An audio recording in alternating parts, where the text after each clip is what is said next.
मेरे किसान को मारने की कोशिश करी जा रही है। ये साजिश है, किसान को मारने की साजिश बीजेपी के लोग कर रहे हैं।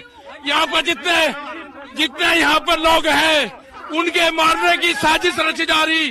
बीजेपी के विधायक यहाँ पे है, उनके 300 लोग यहाँ पे है, लाठी डंडों और गोलियों से मौजूद है। यहाँ के पुलिस प्रशासन 2000 पुलिस के लोग यहाँ पे मौजूद है। ये अत्याचार है किसान के साथ में, देश के किसान के साथ में गद्दारी है। ये नहीं होगा, नहीं होने का। नमस्कार दोस्तों, स्वागत है आपका अपने चैनल दादा कंपेल न्यूज में, जिसमें सबसे पहली और बड़ी खबर में आपको बताएंगे कि मीडिया के सामने रोते हुए बोले राकेश टिकैत, कानून वापस नहीं लिया तो आत्महत्या कर लूंगा। और इसी के साथ बोले कि किसी हालत में नहीं होगा आंदोलन खत्म। इसी के साथ दूसरी बड़ी खबर में आपको बताएंगे कि यूपी में किसानों को मिले 10 लाख के बॉन्ड नोटिस पर इलाहाबाद हाई कोर्ट हुआ सख्त, पूछा कैसे भेज दिया गया, जरा समझाइए। और तीसरी बड़ी खबर में जिक्र होगा कि केंद्र सरकार और भाजपा ने किसान आंदोलन को बदनाम करने के लिए दिल्ली में कराई हिंसा, ये बड़ा बयान दिया है कांग्रेस पार्टी ने। हर एक खबर की गहराई में आपको ले जाएंगे, लेकिन उससे पहले अगर आप भी देश के किसान के साथ खड़े हैं तो आप अभी इस वीडियो को लाइक कीजिए और इस लाल बटन को दबा के इस चैनल को फ्री में सब्सक्राइब करके घंटी बजाकर कमेंट में लिखिए जय हिंद। दोस्तों, रुक करते हैं तमाम बड़ी खबरों की तरफ। मीडिया के सामने रोते हुए बोले राकेश टिकैत, कानून वापस नहीं लिया तो आत्महत्या कर लूंगा। जी हां दोस्तों, ट्रैक्टर परेड के दौरान हुई हिंसा को लेकर दिल्ली पुलिस का एक्शन जारी है। गुरुवार को पुलिस द्वारा कई किसान नेताओं को नोटिस थमाया गया। वहीं उत्तर प्रदेश के मुख्यमंत्री योगी आदित्यनाथ भी एक्शन में आ गए हैं। उन्होंने किसानों का धरना खत्म कराने का निर्देश जारी किया है। इसे लेकर भारतीय किसान यूनियन के नेता राकेश टिकैत ने कहा है कि अगर उन्हें कुछ होता है इसका जिम्मेदार प्रशासन होगा। राकेश टिकैत ने कहा कि देश के किसान के साथ अत्याचार किया जा रहा है, कानून की वापसी तक आंदोलन जारी रहेगा, वो धरने वाली जगह को खाली नहीं करेंगे। पुलिस के साथ बीजेपी विधायक आए हैं, किसानों के साथ अत्याचार हो रहा है, बीजेपी किसानों का बर्बाद कर रही है, किसानों को बर्बाद नहीं होने दूंगा। उन्होंने कहा कि बीजेपी साजिश रच रही है, बीजेपी ने पूरे किसान आंदोलन को बदनाम करने की कोशिश की गई। वो बार बार एक ही सवाल पूछ रहे हैं कि आखिर उन लोगों के खिलाफ कार्रवाई क्यों नहीं हो रही है जिन्होंने हंगामा किया। मीडिया से बातचीत में उन्होंने रोते हुए कहा कि अगर तीनों कृषि कानून वापस नहीं होते हैं तो मैं आत्महत्या कर लूंगा, मुझे कुछ भी हुआ तो प्रशासन जिम्मेदार होगा। उन्होंने कहा कि मैं किसानों को बर्बाद नहीं होने दूंगा, किसानों का मारने की साजिश रची जा रही है, यहाँ अत्याचार हो रहा है। टिकैत ने कहा कि लाल किले पर किसने हिंसा की उसके बारे में सरकार बताए। उन्होंने कहा कि सुप्रीम कोर्ट जांच कराए कि हिंसा किसने कराई। यह पूरे देश को पता होना चाहिए कि लाल किला पर वो शख्स कौन था और किससे जुड़ा था। लाल किले पर जिसने झंडा फहराया उसके 2 महीने के कॉल रिकॉर्ड्स की जांच होनी चाहिए। उन्होंने यह भी कहा कि जिन लोगों ने झंडा फहराया वो आंदोलनकारी नहीं है, तिरंगे का जिस तरह अपमान हुआ वो बर्दाश्त नहीं है। आपको बता दें कि 26 जनवरी की घटना के बाद दिल्ली पुलिस ने उन सभी किसान संगठनों के नेताओं के खिलाफ FIR दर्ज कराई थी जिन्होंने शांतिपूर्ण तरीके से ट्रैक्टर परेड निकालने का वादा किया था, लेकिन 26 जनवरी को ITO और लाल किले पर जमकर उत्पात मचाया था। दिल्ली में आंदोलनकारियों के उत्पात के बाद दिल्ली पुलिस के 394 जवान चोटिल हो गए थे। रुख करते हैं अगली खबर की तरफ। यूपी में किसानों को मिले 10 लाख के बॉन्ड नोटिस पर इलाहाबाद हाईकोर्ट सख्त, पूछा कैसे भेज दिया गया, समझाइए। जी हां दोस्तों, 2 महीनों से दिल्ली की सीमाओं पर चल रहे किसान आंदोलन के बीच कुछ दिन पहले उत्तर प्रदेश के एक जिले में कई किसानों को सरकार की ओर से 50,000 से लेकर 10 लाख तक के पर्सनल बॉन्ड भरने का नोटिस दिया गया था। यह बॉन्ड उनसे इसलिए भरने को कहा गया कि क्योंकि उन पर यह आशंका थी कि वो आंदोलन के तहत कानून व्यवस्था का उल्लंघन करने वाले हैं। अब इलाहाबाद हाईकोर्ट ने यूपी की योगी सरकार से 2 फरवरी तक इस बारे में जवाब मांगा है कि आखिर किस आधार पर गरीब किसानों को ब्रीच ऑफ पीस के यह नोटिस भेजे गए थे। बता दें कि 19 जनवरी को राजधानी लखनऊ से लगभग 80 किलोमीटर दूर सीतापुर जिले में ट्रैक्टर रखने वाले किसानों को नोटिस दिया गया था, जिसमें उनसे 50,000 से लेकर 10 लाख तक का पर्सनल बॉन्ड और इतने की ही सिक्योरिटी जमा करने को कहा गया था। नोटिस में इस बात की आशंका जताई गई थी कि जिले में बढ़ते किसान आंदोलन के तहत किसान कानून व्यवस्था का उल्लंघन करने वाले हैं। हाईकोर्ट ने सोमवार को सोशल एक्टिविस्ट अरुंधति ध्रुव की एक याचिका पर सुनवाई की, जिसमें उन्होंने बताया कि सीतापुर में ऐसे नोटिस सैकड़ों किसानों को दिए गए हैं। मामले की सुनवाई कर रही 2 जजों की बेंच को याचिका में बताया गया कि राज्य सरकार की ओर से जारी ये नोटिस न तो बस आधारहीन है बल्कि किसानों के मूल अधिकार भी छीनने वाला है, क्योंकि पुलिस इन किसानों के घरों को घेर कर बैठी हुई है और वे अपने घरों से बाहर नहीं निकल पा रहे हैं। याचिकाकर्ता ने यह भी बताया कि पर्सनल बॉन्ड और सिक्योरिटी की रकम हद से भी ज्यादा थी और गरीब किसानों से नहीं मांगी जा सकती थी, वो भी इन्हें बस स्थानीय पुलिसकर्मियों की रिपोर्ट के आधार पर जारी किया गया था और किसानों को अपना पक्ष रखने का मौका तक नहीं मिला था। रुख करते हैं अगली खबर की तरफ। केंद्र सरकार और भाजपा ने किसान आंदोलन को बदनाम करने के लिए दिल्ली में कराई हिंसा। कांग्रेस। जी हां दोस्तों, अपने अधिकारों के लिए किसान महीनों से शांतिपूर्वक आंदोलन कर रहे हैं। कड़ाके की ठंड में भी किसानों ने अपना धैर्य नहीं खोया। 26 जनवरी को दिल्ली में साजिश के तहत किसानों के ट्रैक्टर मार्च में हिंसा कराई गई है। केंद्र सरकार व भाजपा ने सुनियोजित तरीके से किसान आंदोलन को बदनाम करने के लिए ट्रैक्टर मार्च में हिंसा कराई। ये बातें कांग्रेस के बिहार प्रभारी भक्त चरण दास ने बुधवार को तिलक मैदान स्थित जिला पार्टी कार्यालय में पत्रकारों से कही। उत्तर बिहार के 2 दिवसीय दौरे के लिए मुजफ्फरपुर पहुंचे पूर्व केंद्रीय मंत्री ने कहा कि देश की जनता केंद्र सरकार की नीतियों से त्रस्त है। ट्रैक्टर मार्च में हिंसा करने वालों पर सख्त कार्रवाई होनी चाहिए। किसानों के साथ कांग्रेस पार्टी कृषि कानूनों को रद्द करने के लिए सरकार को बाध्य करेगी। कहा कि कांग्रेस पार्टी किसानों के साथ है। 3 जनवरी को महात्मा गांधी के शहादत दिवस पर चंपारण में 10 किलोमीटर तक पदयात्रा निकलेगी। कहा कि बिहार में पार्टी को मजबूत करने के लिए धरातल पर कार्य किए जा रहे हैं। प्रखंड से लेकर जिला तक पार्टी को मजबूत करने के लिए कांग्रेस ने निर्माण यात्रा शुरू की गई है।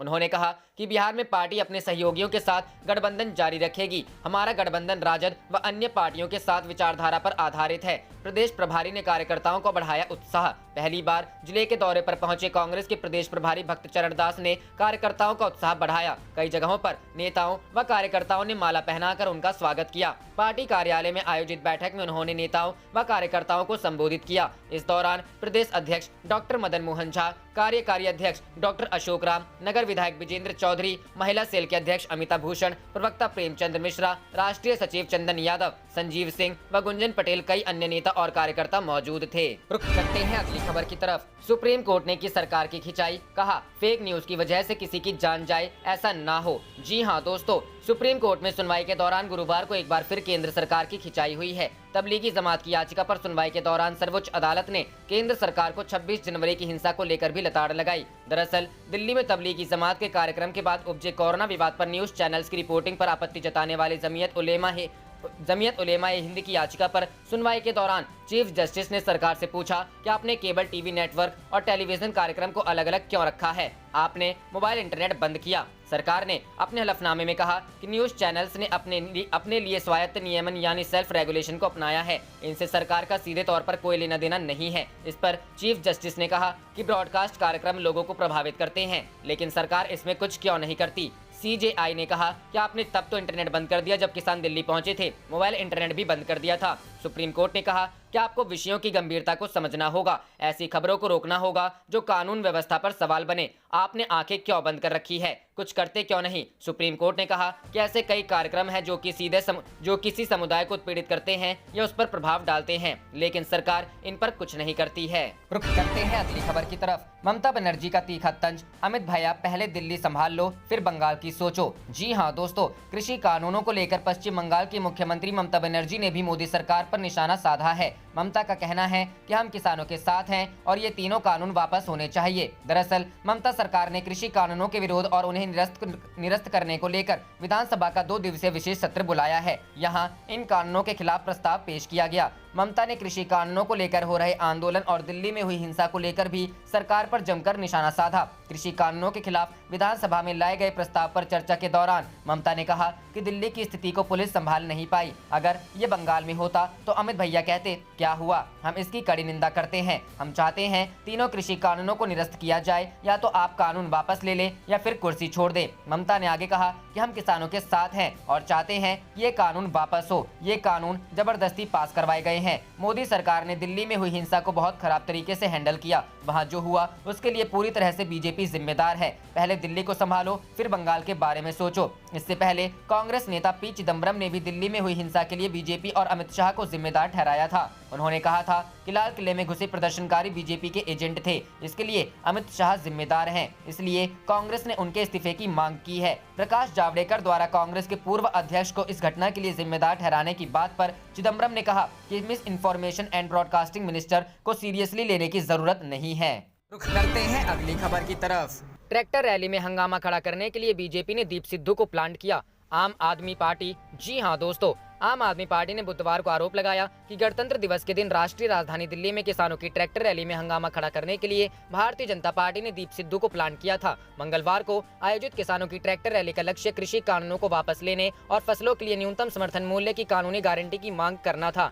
किसान यूनियनों के नेताओं ने ट्रैक्टर रैली के दौरान हिंसा भड़काने के लिए पंजाबी एक्टर दीप सिद्धू को जिम्मेदार ठहराया है। बीजेपी और सिद्धू के बीच संबंधों पर सवाल उठाते हुए प्रेस कॉन्फ्रेंस में आम आदमी पार्टी के प्रवक्ता राघव चड्ढा ने बीजेपी के कई वरिष्ठ नेताओं के साथ दीप सिद्धू की तस्वीरें दिखाई। उन्होंने कहा, किसानों की ट्रैक्टर परेड में हंगामा खड़ा करने के लिए बीजेपी ने दीप सिद्धू को प्लान किया। सिद्धू उन प्रदर्शनकारियों में शामिल थे जिन्होंने लाल किले पर झंडा लगाया। 2019 लोकसभा चुनाव के दौरान गुरदासपुर से सनी देओल के चुनाव लड़ने के दौरान एक्टर सिद्धू उनके सहयोगी थे। दिसंबर 2020 में किसान आंदोलन से जुड़ने के बाद ही उन्होंने खुद को बीजेपी सांसद सनी देओल से अलग किया। लाल किले पर झंडा लगाने को लेकर सभी ओर से आलोचना झेल रहे सिद्धू ने बचाव में कहा कि उन्होंने राष्ट्रीय ध्वज नहीं उतारा था और सिर्फ सांकेतिक प्रदर्शन के रूप में निशान साहिब का झंडा लगाया था।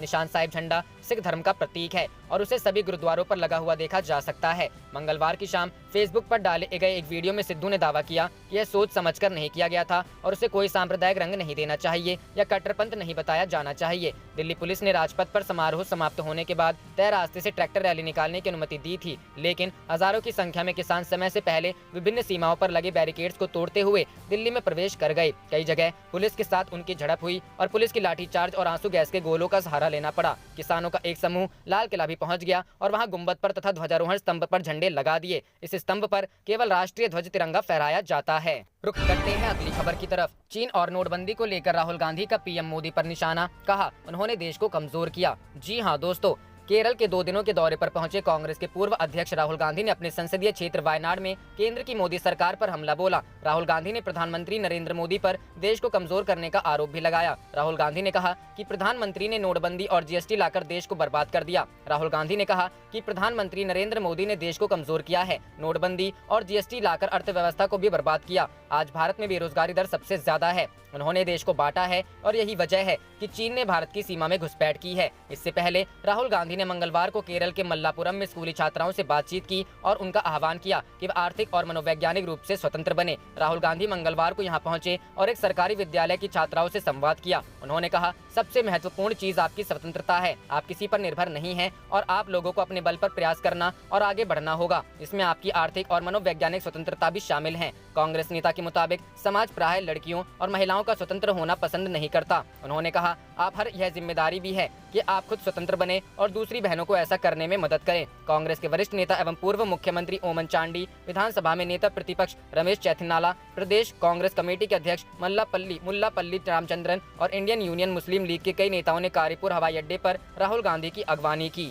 रुख करते हैं अगली खबर की तरफ। टिकैत का पलटवार, वीएम सिंह को अपनी प्रॉपर्टी सीज होने का डर, इसलिए आंदोलन से हटे। जी हां दोस्तों, ट्रैक्टर परेड के दौरान हुई हिंसा के बाद किसान नेता दिल्ली पुलिस के निशाने पर हैं। इस बीच किसान नेता राकेश टिकैत का बयान आया है। उन्होंने कहा कि सरकार किसी गलतफहमी में ना रहे। यहाँ जो किसान आए हैं, किसी ने उनके ट्रैक्टर का तेल नहीं दिया, वो अपना तेल लेकर संयुक्त किसान मोर्चे के साथ आए हैं। राष्ट्रीय किसान मजदूर संगठन के अध्यक्ष वीएम सिंह पर पलटवार करते हुए टिकैत ने कहा कि वो पिछले 2 महीने से हलवा पूरी खा रहे हैं, भाषण भी दे रहे हैं। अब जब उनको एक दिन करेला खाना पड़ा तो वो घर निकल गए। ऐसे लोगों को आंदोलन नहीं करना चाहिए, हमें जेल जाने का डर नहीं। टिकैत ने कहा कि वीएम सिंह को अपनी प्रॉपर्टी सीज होने का डर है। या तो वो आंदोलन कर लें या अपनी प्रॉपर्टी बचा लें। एक चीज आपको करनी चाहिए, दोनों चीजें नहीं। टिकैत ने कहा कि हम आंदोलन पर बैठे हैं, हमें जेल जाने का डर नहीं है। बीकेयू भानु तो वापस जाएंगे, जब पुलिस अपने पर आती है तो अच्छे वापस लौट जाते हैं। 30 जनवरी को हम उपवास रखेंगे और आंदोलन जारी रहेगा। किसान नेताओं में दरार, बता दें कि 26 जनवरी पर हुई हिंसा के बाद किसान नेताओं में दरार दिखने लगी है। 2 संगठनों ने दिल्ली बॉर्डर पर जारी किसानों के आंदोलन से अलग होने का फैसला लिया है। राष्ट्रीय किसान मजदूर संगठन और भारतीय किसान यूनियन ने ऐलान किया है कि वो आंदोलन से अलग हो रहे हैं। दिल्ली हिंसा से हमारा कोई लेना देना नहीं। राष्ट्रीय किसान मजदूर संगठन के अध्यक्ष वीएम सिंह ने कहा कि इस रूप से आंदोलन नहीं चलेगा। हम यहाँ पर शहीद कराने या लोगों को पिटवाने नहीं आए हैं। वीएम सिंह ने भारतीय किसान यूनियन के राकेश टिकैत पर निशाना साधा था। उन्होंने कहा कि राकेश टिकैत सरकार के साथ मीटिंग में गए। उन्होंने यूपी के गन्ना किसानों की बात एक बार फिर उठाई क्या? उन्होंने धान की बात की क्या? उन्होंने किस चीज की बात की? हम केवल यहाँ से समर्थन देते रहे और वहाँ पर कोई नेता बनता रहे, ये हमारा काम नहीं है। वीएम सिंह ने कहा कि दिल्ली हिंसा से हमारा कोई लेना देना नहीं है। उन्होंने कहा कि हिंदुस्तान के झंडे की गरिमा मर्यादा है, उस मर्यादा को अगर भंग किया है, भंग करने वाले गलत हैं और जिन्होंने भंग करने दिया वो भी गलत हैं। रुख करते हैं अगली खबर की तरफ। शिवसेना का सामना में सवाल, किसानों के हाथ में हल, ट्रैक्टर, डंडे नहीं होंगे तो और क्या होगा? जी हां दोस्तों, शिवसेना ने अपने मुखपत्र सामना में गणतंत्र दिवस के मौके पर राजधानी दिल्ली की घटना को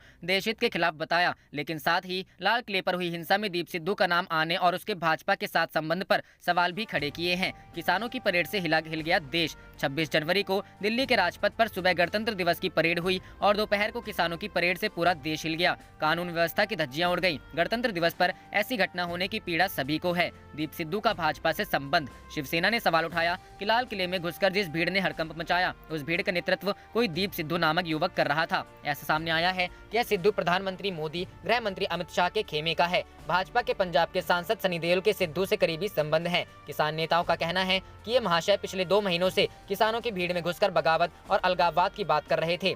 60 दिन से शांतिपूर्ण है आंदोलन।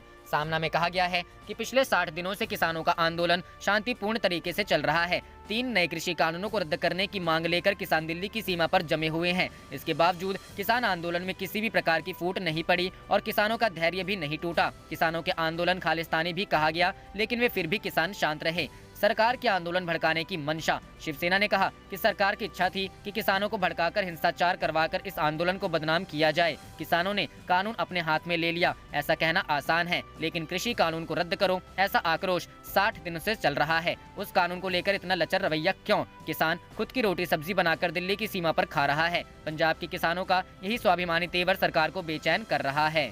रुख करते हैं अगली खबर की तरफ। किसान से लेकर चीन मुद्दे तक संसद के बजट सत्र में सियासी जोर आजमाइश की तैयारी। जी हां दोस्तों, संसद का बजट सत्र शुक्रवार से शुरू हो रहा है, जो 2 चरणों में होगा। कोरोना संक्रमण की वजह से संसद की कई परंपराओं को दरकिनार करते हुए नए प्रोटोकॉल के हिसाब से संसद का बजट सत्र चलेगा। वित्त मंत्री निर्मला सीतारमण 1 फरवरी को बजट पेश करेंगी, लेकिन उससे पहले सरकार सदन में आर्थिक सर्वेक्षण रखेगी। कृषि कानूनों के खिलाफ विरोध प्रदर्शन को देखते हुए बजट सत्र के हंगामेदार रहने के आसार साफ नजर आ रहे हैं। किसान आंदोलन, भारत चीन मुद्दे, देश की गिरती अवस्था और व्हाट्सएप चैट्स लीक मामले को लेकर विपक्ष सदन में मोदी सरकार को घेरने की कवायद में है। राष्ट्रपति का अभिभाषण होगा। परंपरा के मुताबिक ही साल के इस पहले संसद सत्र की शुरुआत राष्ट्रपति के अभिभाषण से होगी। उस दिन राष्ट्रपति रामनाथ कोविंद संसद के दोनों सदनों के संयुक्त अधिवेशन को संबोधित कर सरकार की भावी योजनाओं का खाका पेश करेंगे। ऐसा पहली बार ही होगा कि संसद में राष्ट्रपति के अभिभाषण के दौरान भी सदस्य सेंट्रल हॉल के अलावा लोकसभा और राज्यसभा में बैठेंगे। सत्र के पहले ही दिन सरकार 2020-21 के लिए आर्थिक सर्वेक्षण भी संसद में पेश करेगी। बजट सत्र 2 भागों में होगा, जिसमें पहला सत्र 15 फरवरी तक चलेगा, जबकि दूसरे दौर में सत्र 8 मार्च से लेकर 8 अप्रैल तक चलेगा। पीएम विपक्ष के नेताओं के साथ करेंगे बैठक। किसान आंदोलन के बीच शुरू हो रहा संसद का बजट सत्र सुचारू ढंग से चले, इसको लेकर प्रधानमंत्री नरेंद्र मोदी ने 30 जनवरी को संसद में विपक्ष के नेताओं की बैठक बुलाई है। माना जा रहा है कि एनडीए के घटक दल और विपक्षी पार्टियां भी अलग से बैठकें आयोजित करेंगी, ताकि पूरा सत्र बिना किसी रुकावट के चल सके। वहीं विपक्ष भी संसद में मोदी सरकार को घेरने की रणनीति बना रहा है। विपक्षी दलों के नेताओं ने इसके लिए अपनी मंशा भी जाहिर कर दी है।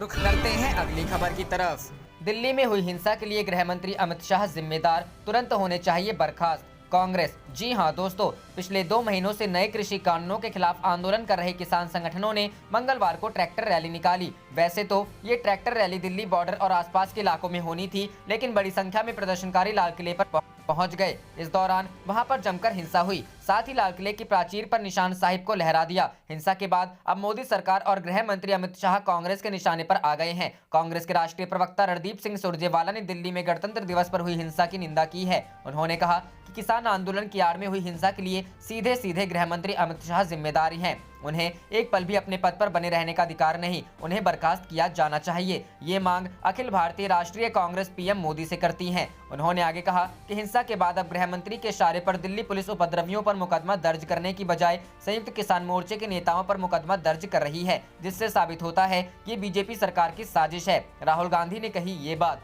कांग्रेस के पूर्व अध्यक्ष और सांसद राहुल गांधी ने भी इस हिंसा को गलत बताया। उन्होंने ट्वीट कर लिखा कि हिंसा किसी समस्या का हल नहीं है, चोट किसी को भी लगे, नुकसान हमारे देश का ही होगा। सरकार को देश हित में कृषि विरोधी कानून वापस लेना चाहिए। दूसरी ट्वीट में उन्होंने महात्मा गांधी के सिद्धांत का जिक्र करते हुए लिखा, विनम्र तरीके से आप दुनिया हिला सकते हैं। रुख करते हैं अगली खबर की तरफ। किसान नेता राकेश टिकैत का सवाल, पुलिस के दिए रूट पर बैरिकेड थे, दिल्ली जाने का रास्ता खुला था, ये किसका षड्यंत्र था? जी हां दोस्तों, गणतंत्र दिवस पर किसानों की रैली के बेकाबू हो जाने और आईटीओ, लाल किला और नागलोई समेत दिल्ली में कई जगहों पर हुई हिंसा को लेकर किसान नेता राकेश टिकैत ने बयान दिया है। उनका कहना है कि लाल किले पर जाने की हमारी कोई योजना नहीं थी और ना ही हमारी कोई झंडा फहराने की योजना थी। जिसने झंडा फहराने की कोशिश की उसका इलाज करो। तिरंगे का कोई अपमान नहीं कर सकता। धार्मिक झंडा फहराने की कोशिश की, सिखिज्म को भारत के अलग करने की कोशिश की, उसके खिलाफ कार्रवाई करे। ये एक बड़ा षड्यंत्र था जिसे किसानों और पुलिस की सूझबूझ से नाकाम बनाया गया।